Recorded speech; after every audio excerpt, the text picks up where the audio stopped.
Bonjour, nous sommes en direct de Feur aujourd'hui puisque nous sommes à un événement important, rétro-forésien.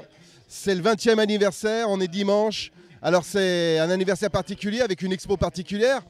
C'est toujours un grand succès ici du côté de Feur parce que ça fait 20 ans maintenant que c'est organisé. Qu'est-ce qu'on va retrouver aujourd'hui sur cette exposition? Donc ce qui est exceptionnel, bon, on a fait les 90 ans de l'attraction comme la plupart des clubs puisque finalement c'est vraiment l'année et en plus on avait fait les 80 ans, on avait été très satisfait à l'époque, donc on a remis l'attraction en avant, mais on a surtout la Monica qui est une voiture qui a été fabriquée à Balbigny à une vingtaine d'exemplaires.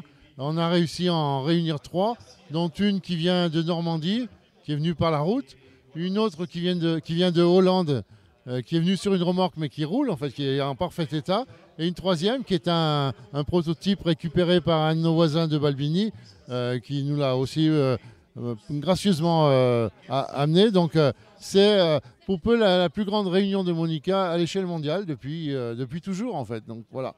Après, pour fêter ses 20 ans, on a dit aussi qu'il fallait qu'on mette un spectacle de sport mécanique un peu intéressant. Donc on a la team Bourny qui vient et qui nous a expliqué qu'ils allaient faire danser un camion en wheeling sur des valses de Vienne. Donc je ne sais pas comment un monstre d'acier peut avoir la sensibilité d'une princesse viennoise, mais voilà, c'est quelque chose qui est vraiment important. Après, dans notre expo, on a comme chaque année, évidemment, toute l'expo agricole. Donc la section agricole nous annonce une quarantaine de tracteurs. On a une batteuse en fonctionnement comme chaque année.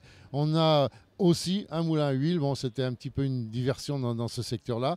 Donc un moulin à huile à l'ancienne qui est là, qui produit de l'huile de noix aujourd'hui. Les gens peuvent venir voir comment ça se fabrique, peuvent acheter leur litre d'huile et repartir avec. Voilà, donc il y a vraiment de quoi s'occuper sur la journée complète. En plus, évidemment, d'aller voir toutes les voitures qui sont en exposition. Alors, on espère que la pluie qui a eu lieu ces jours derniers ne va pas trop nous porter préjudice. Mais l'an passé, on a quand même eu plus de 800 voitures. Donc voilà, il y a vraiment de quoi s'occuper sur une journée entière. Alors, l'événement, c'est pas qu'un événement, c'est une association où tout au long de l'année, vous vous retrouvez. Et vous préparez évidemment cet événement, mais vous faites aussi des sorties, des rassemblements, des rencontres, et vous allez aussi sur d'autres sites.